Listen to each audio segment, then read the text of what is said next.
So that book I wrote last year. Okay. So 6 steps to becoming a banker. So the first step is knowing who you are. The second step is knowing the alternatives in the market. The third step is matchmaking, who you are and the alternatives, what makes sense to you yourself. The fourth is understanding what are your gaps to being eligible for that position, for that career. And once you fill all the gaps and you know what you need to do to be successful in this career, you're still not in the career. So you need to learn how to sell yourself. And I invented a term called you have to create your equity story. So your unique way of telling who you are and why that career works for you. And the last step is to live your equity story, because that has to be real. It has to be...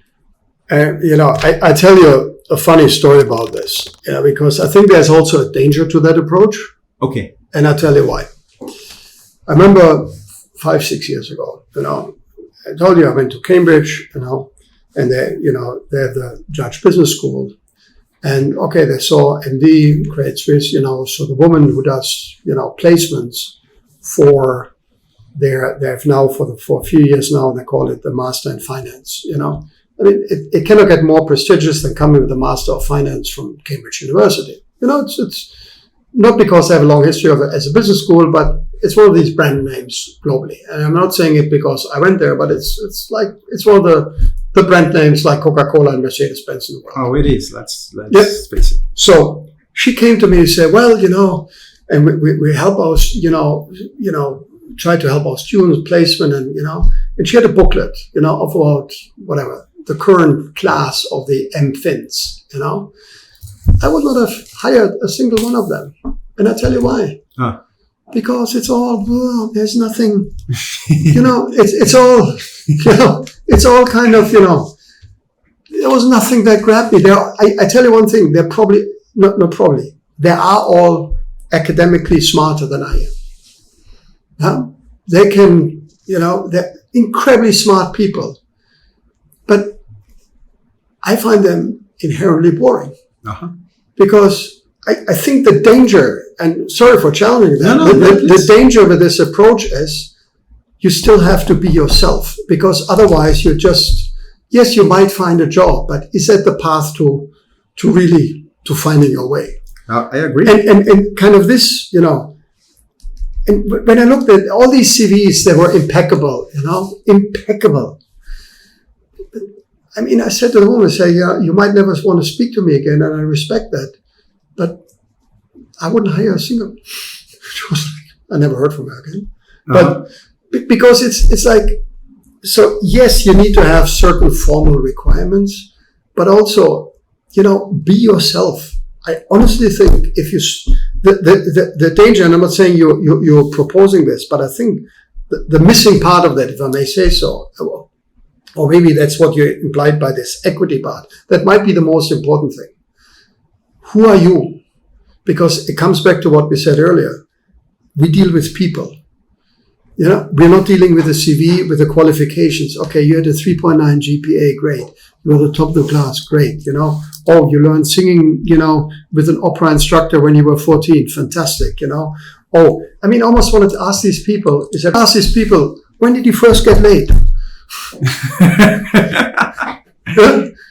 Did you ever fuck something up? And I don't mean, oh yes, I had this moment, What did you hide from your parents? This is what makes these humans humans. Yeah, you get because otherwise, I find the worst question I ever heard in an interview is like, I wanted to be in finance from when I was in high school and ran the investment club.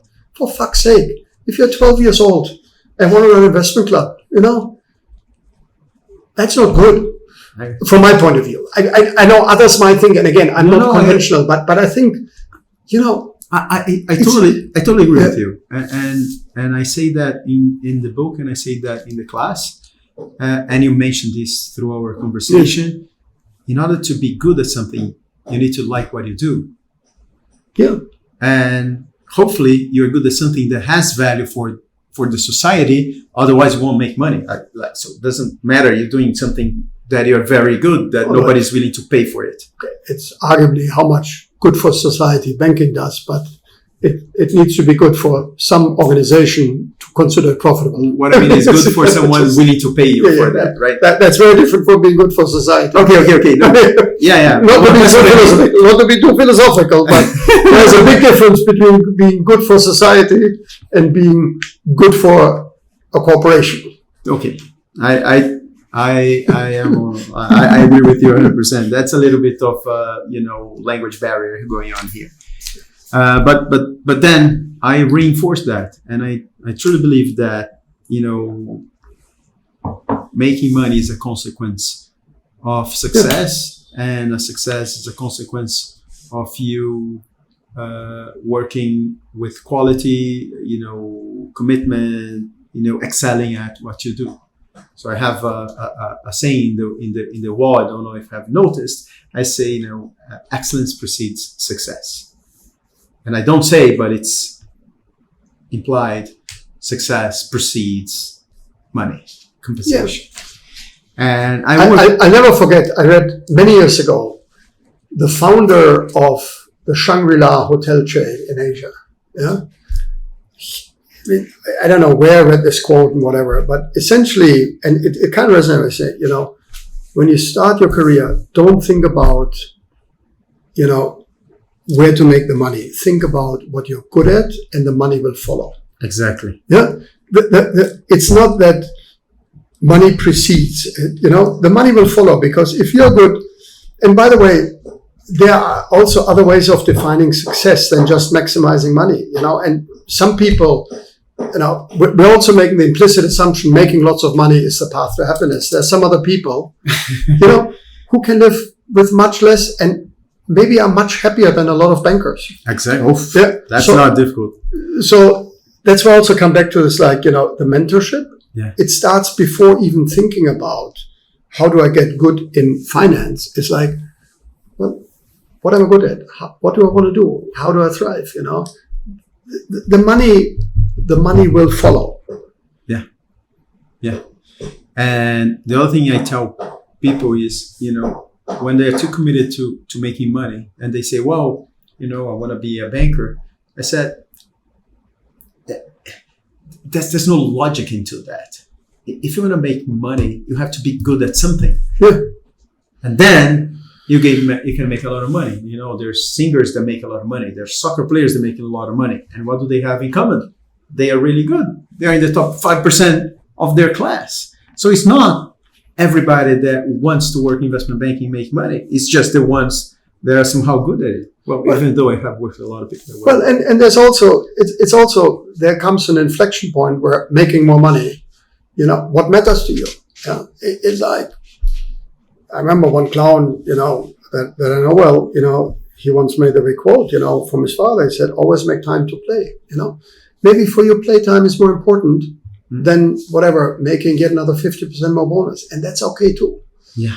That's okay too. There is not the one recipe to either luck or happiness, or whatever success means. I think you actually need to define success for yourself.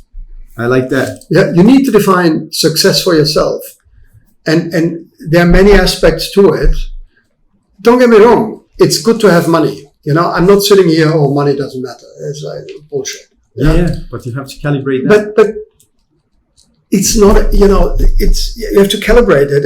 And there are so many more aspects to happiness than just the money. Yeah.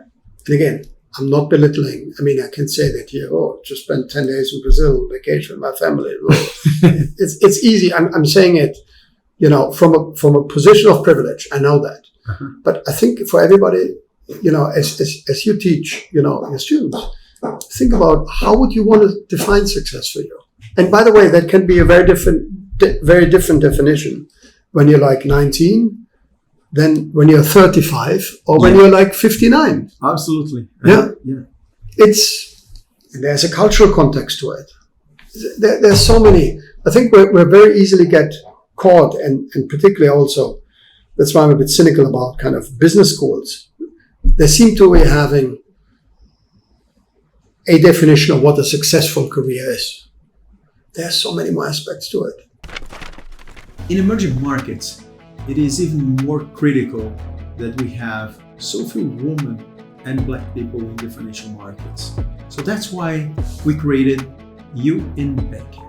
You in Banking is a 100% free education program targeted at Black people and women that aims at working in the financial markets. There are 9 steps. So we have to train 9 different courseworks in order to be selected to the 10th program, where we work with only 25 people on site for the full weeks to prepare them to excel at the financial markets. Our goal is to get all those people at the same level and the best candidates in the market, interviewing for a position in an international large bank at Faria Lima, and be selected because they are good, because they are going to be excellent employees. Learn more about You in Banking at the website here on your screen.